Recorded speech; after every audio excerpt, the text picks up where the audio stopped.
How you know that a change is really taking root is when the momentum is clear, that it's not just your voice speaking the change, you start hearing it spoken elsewhere. And there are champions of change that'll happen in an organization. And that's the most exciting part, is when your message is being spoken by others on their own. Have you ever pushed so hard to make a change in your organization that you ended up damaging your own ability to make that very change? Welcome to the Chicago Booth Review podcast, where we bring you groundbreaking insights in a clear and straightforward way. I'm Hal Weitzman. Today, Chicago Booth's Lisa Stefanac tells us how to think about effecting change. How hard should you push? And when can you know if you've gone too far?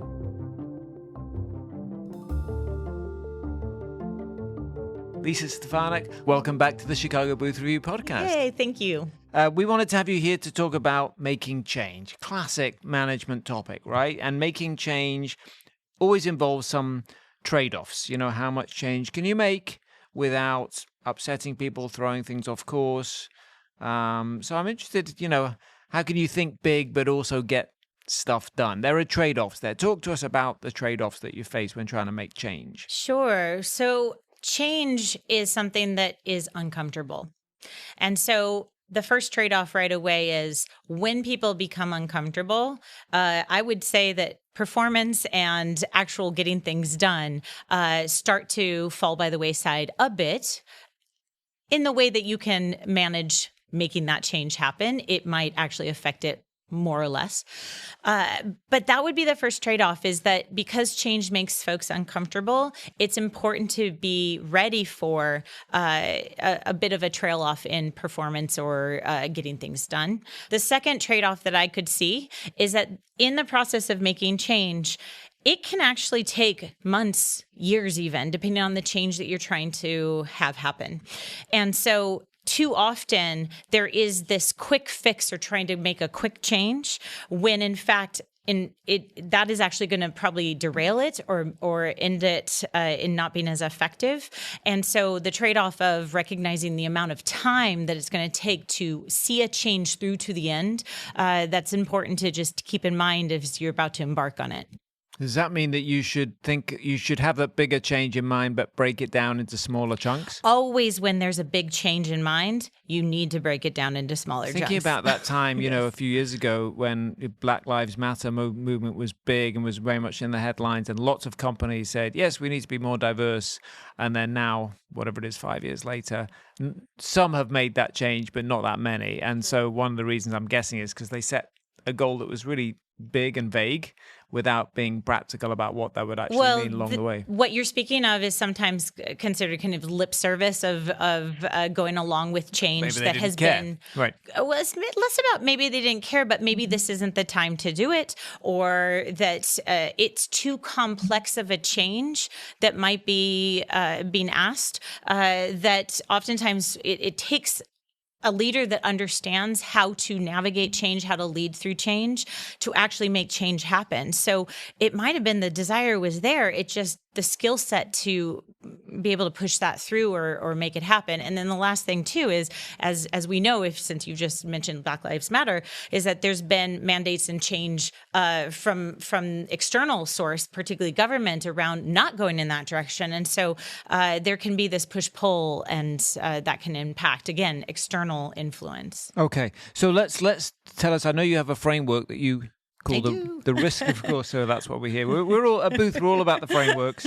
Yes. So tell us about your risk box and how it might help. Yes. So I have a risk box that helps to describe specifically the choice points that you have when it comes to making change.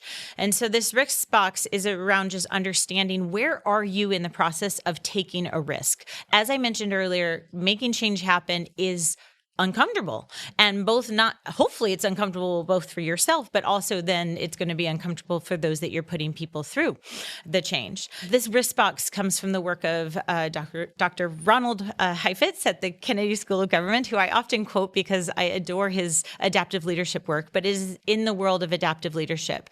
And what I mean by adaptive leadership is that there's adaptive change work that does not have one right, easy answer. And then there's technical challenge. And that usually has one right answer. Maybe it's not easy at first, but that there is one right way to do it. So I'll talk about that in a moment. But this comes from the work of Dr. Ron Heifetz. So think about moving in the direction of getting the work done and making the change happen. And what I want to suggest with the risk box is it is as it sounds. There's a box. It's being in the box. Right in the center is point one. Point one is playing it safe. As in not trying to make any change happen. You're playing by the rules of what often mindlessly you're being, conforming to the rules of the organization that you're a part of. Then you start getting into point two in the risk box. You're still in the box, but you're moving toward the edge. And in that space, you're starting to acknowledge, oh, I see the rules of the game, and now I'm going to stretch within the rules of the game. So now I'm conforming still, but I'm conforming mindfully. I'm choosing the conforming. And now we get into point three. Point three of the risk box is right at the edge of the box of your organization of what is usually done and what is not done. And at the edge, you start to test limits. This might be where you start talking about a change. You start even implementing a small little pilot for a change. And that testing of limits, it's risky because now you're influencing moderately within the system, and you might start to become known in the system. It starts to take notice of you.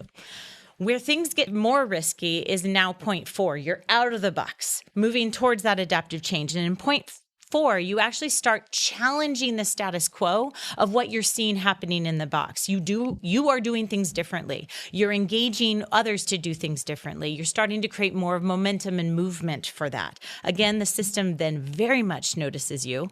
And that's why it can be risky, because they may or may not like what they're seeing. When I say they, manager, other peers, seeing what you're doing, the body of people at large. And then now we're into the furthest productive risky spot, which is point five, in which you might even sacrifice yourself for the cause, meaning that you believe so strongly in this change that now you're willing to give up and be let go or fired in the course of this, but you're doing it mindfully and you're doing it intentionally. Now, the last point on the risk box is actually furthest from the actual work of adaptive change. So we're on the other side of the box, meaning further down the line where it is not productive work. And this is the point six. And this is where you go into acting impulsively. And when you act impulsively, then usually, your behavior gets erratic, your behavior feels unsafe, and usually it causes irreversible damage, sometimes irreparable damage, and usually an organization spits you out at that point. Okay, so that you've described the box, and yes. So it's normally people like to say they think outside the box, but in this case, maybe that's not necessarily always a good thing to do. Oh, we're talking about a different kind of box. We're talking about the box of an organization, the way things are done, the rules, how you know to act to play it safe. Yeah. Okay. So in this case, it's a way for how do you use that to understand where there might be resistance, what's doable and what's possible? So too often when somebody wants to make a change, they go straight to 6. They might act impulsively. There's a desire to make change without understanding that change takes time and it's a process and it involves engaging others. And so too often there's this immediate only me individual, and you're actually the most at risk in that moment because you as an individual acting impulsively, it's really easy for an organization to spit you out. I mean, a lot of it presumably has to do with culture. You make me think of like my own. I came from daily journalism to the University of Chicago, which is nothing happens on a daily basis, or no decisions are made fast. Right. And so I found that change and pace very hard, and I probably did some 6 type behavior and upset people along the way as I was trying to set up Chicago Booth Review. I don't know your exact story, but yes, it sounds like you might have. Yeah, it's usually a reaction to the change, either your change in that case where you went into a new environment and it was so different from the other, and you wanted it to be back to the original environment. Well, I'm wondering if I would have been more effective if I'd spent some time listening and learning first, rather than trying to make change from day one. Correct. And just trying to understand what was doable and what would happen in a smoother way. Asking the what ifs is a great way to get started in what if this change could happen, right? That's because it's open to influence and it's opening up to hear what people would say in response. All right, you and I have talked about, Lisa, how this works in the real world. But before we get to the real world, or we'll get to the fictionalization of the real world, because Sure. it's based on a true story. Think of the movie Jerry Maguire, and I know right. you think about like the change that he was trying to bring to his industry, and maybe went a little bit outside the box in a not productive way. Tell us about how you read that. Yes. So if anyone has not watched the movie, this is a sports manager, a part of a sports agency that managed high-profile athletes. And we're also not going to spoil the movie for you if you haven't seen it. I will not spoil the movie because this happens at the very beginning. Right. And I'm also mindful that you and I might be dating ourselves here by even referencing Jerry Maguire. Possible. But it's a great movie It's to now watch. a classic, though. It's a classic. So there's a moment at the very beginning in the movie that Jerry Maguire, played by Tom Cruise, starts to have a what if moment for himself where he sees a way to retranslate the way sports management is done. And he writes a manifesto in one night. He then prints it out, distributes it in everybody's mailboxes. Again, dating ourselves, doesn't even have email back then. and just is sitting so happily in the morning wondering, oh, see, everyone's going to champion me. And he wakes up and he gets fired. So it was a moment of the system wasn't ready for that big of a burst of idea and this is the way it should be kind of statement. So he got ousted from his business. So that is a fictional example. Would it help to also share a real life example? Yes, please. So one of these moments, I'm not sure, it was probably about 3 or 4 years ago, through Levi's, a woman named Jennifer Say, she was the global brand president at Levi's at the time, so a very senior position. It was a few years ago because it was at the time of COVID. And she ended up resigning. However, she did say she was forced out after publicly disagreeing with the company's stance on school closures regarding the COVID protocols during the pandemic. So in that moment, she ended up through that very public disagreement, that was a moment of her trying to make change happen and not agreeing to the policy of what Levi's was adhering to. And it cost her her job. She was pushed out, as she named, and she ended up resigning, and she eschewed I believe, $1 million settlement agreement for her to not talk about this. And she wanted to talk about it to say even more so, what had happened. One could say, wow, that's in a sense a champion in the space of trying to make change happen. However, she didn't make any change happen. She was vocal, and it certainly was an important voice in the mix of this conversation about what one should do as a leader when it comes to COVID and the policies that were coming out, and do you follow them or not from the government. And at the same time, the way she went about it, unfortunately, lost her not only her job, but also lost $1 million as a settlement. If you're enjoying this podcast, there's another University of Chicago podcast network show that you should check out. It's called Entitled, and it's about human rights. Co-hosted by lawyers and law professors Claudia Flores and Tom Ginsberg, Entitled explores the stories around why rights matter and what's the matter with rights. Okay, Lisa Stefanac, in the first half we talked about your risk box, or the risk box that you use. You talked us through it and then gave us some examples from Jerry Maguire and Levi's of people maybe going a little bit too beyond the box. So they were great champions of change, but they didn't actually achieve what they wanted to achieve. And with the Levi's example, the person was let go and hadn't actually affected the change that she wanted to make. What would have worked in that case, do you think?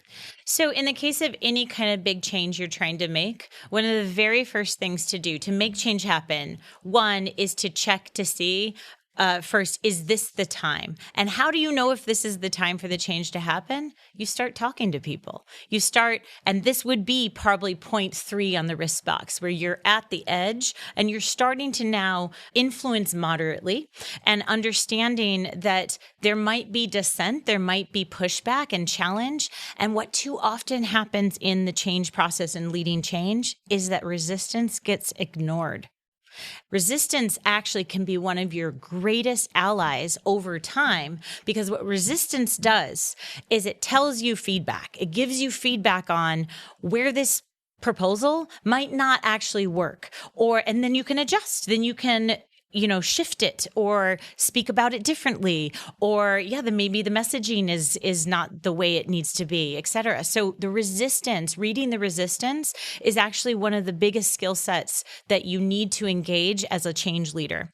The other thing to do is you want to bring in allies sooner.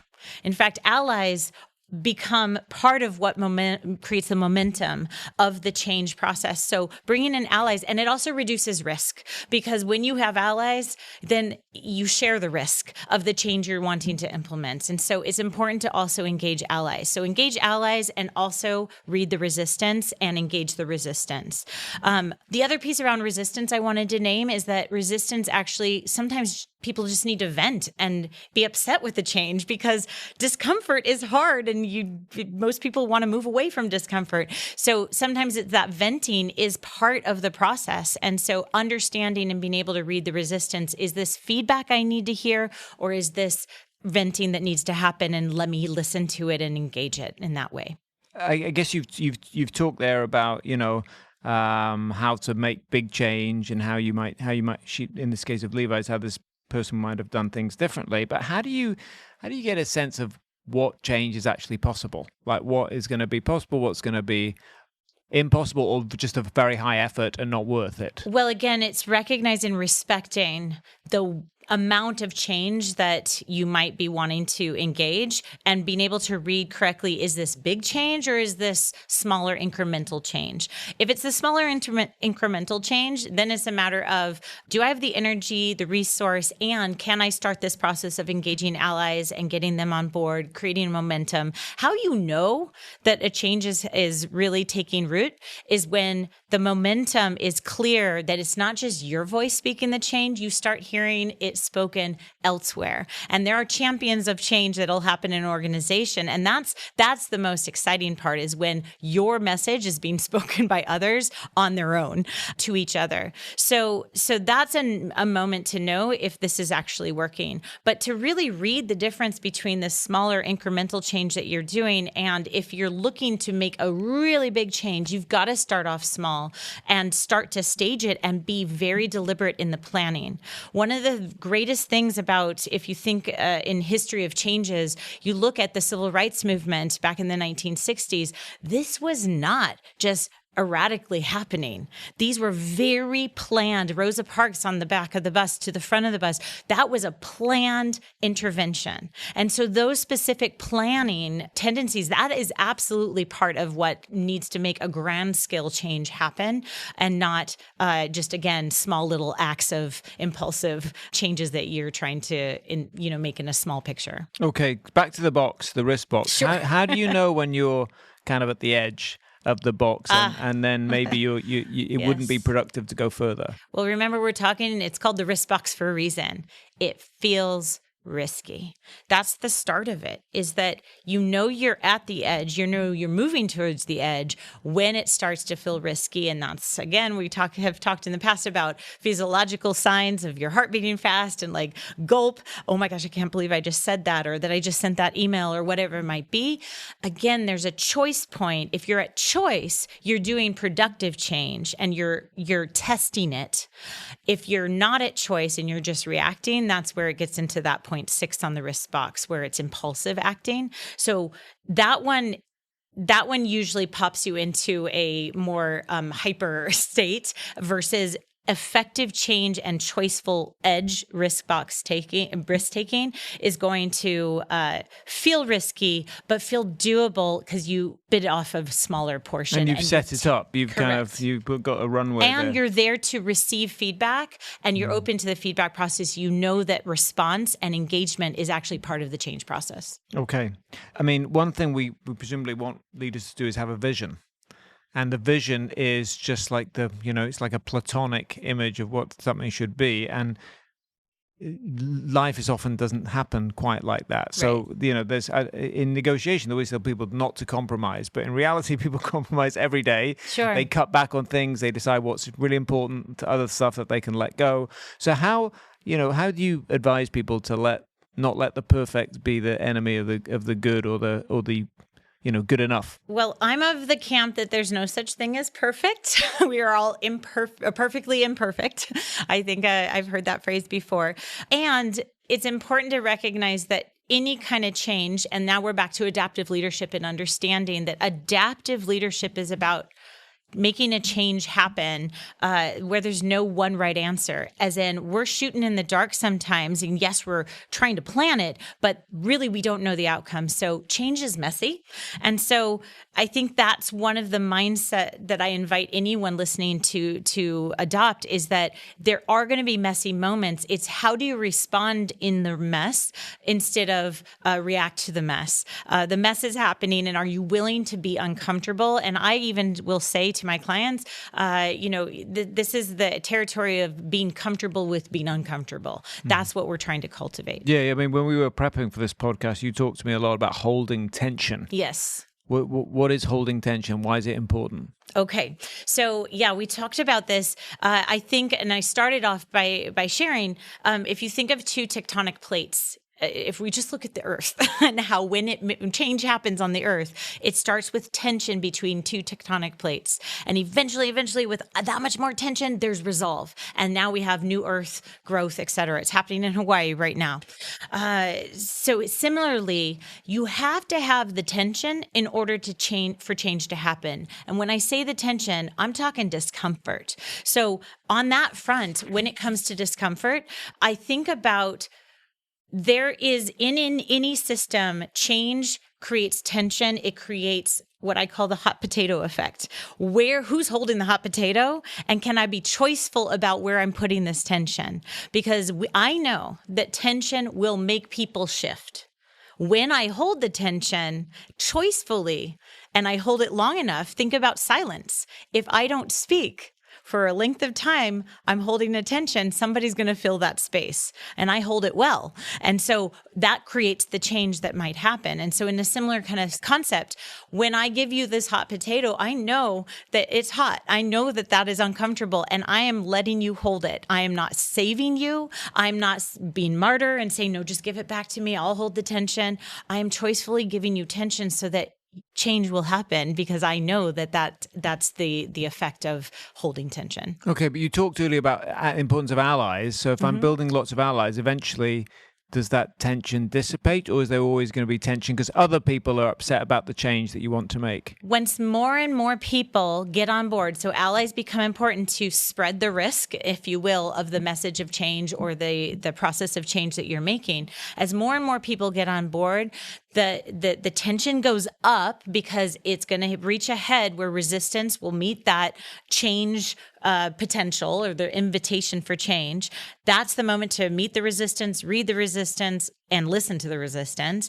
And eventually, when the wave of momentum happens, the tension starts to dissipate, because now we're in the other side of the wave where the change has. So what happens now if you implemented. can't hold tension? If you just immediately throw the hot potato to somebody else, the change doesn't happen. If I save it and I martyr myself and I'm just trying to hold the change that you're trying to make in an organization, it's really easy for that tension. It wants to dissipate. People want it resolved. And too often they'll put a Band-Aid over to try to resolve it instead of actually face the adaptive challenge. And so the tension is what actually puts people's attention on the challenge that needs to be solved. Okay. So the tension becomes your tool if you use it. And if I take it away, then we're going to lose the momentum and also lose the flow of adaptive change. And is silence actually a good tool in that? Or was that just an example? No, I mean, it's one I use often, is holding silence and allowing then the room to speak instead of me always fill the space. Mm-hmm. Okay. So finally, I want to ask you for some practical advice. If people want to implement change, which is everyone pretty much, because the world is not perfect, far from it. We're all changing. So we all want to change some extent. things. Yeah. So what questions, if I'm thinking about the box, I'm thinking about what is the What is the change that is feasible, that is actually going to work, that's worth the effort and the input? What are the questions I should ask myself? Oh my gosh, I have so many questions. I've even written them down so that I can make sure that we support all these listeners. So the very first one is to ask, what is the change I want to make? So it usually comes from a personal drive, something that you see is missing from your area of the org that needs changing. So ask what I want to initiate. And then importantly, because you're part of a business, what is it about this change that really matters to me and is a high priority for the organization and business? That second part is really important, because if I only have it being important to me, then I'm going to be less effective and not speak to the need that's also in the organization. If successful, what will be the impact on the performance or success of my leadership, my team, and my business is the next question to ask. Another question, if successful, what will be the impact on my stakeholders' interests? All of this is important to be thinking through before you even start to experiment and even try to ask others, what do you think about this change? Then the next question, what aspects of my leadership will I need to develop in order to rise to the change that I'm asking for? That's a personal change. I need to be able to also make the changes that are necessary in me and my leadership in order to, it's not just others have to change, what also needs to change in me? And then the final question, what requests do I have of my leaders and peers so that I have enough room to grow and feel that they are supporting me? So what requests do I have of them? What do I need from them in order to, and this is now the start of the allyship conversation. So that's what I would encourage. I would then also encourage somebody who wants to make change happen to put it in a question form. And that's where we get creative of like, what if, or what would it look like if, and to ask it in a question form. And then that might be the question you start to pilot around to your allies first, or who you think are going to be your allies, and just see what responses you get. All right. Well, great advice. Thank you. What if? Unfortunately, we have to have you back for another episode to do we could do a whole what if episode. What if we could. Love it. Okay, next time. Thank you very much for this time, Lisa Stefanac, for coming on the Chicago Booth Review podcast. Thank you very much. That's it for this episode of the Chicago Booth Review podcast, part of the University of Chicago Podcast Network. For more research, analysis, and insights, visit our website at chicagobooth.edu/review. When you're there, sign up for our weekly newsletter so you never miss the latest in business-focused academic research.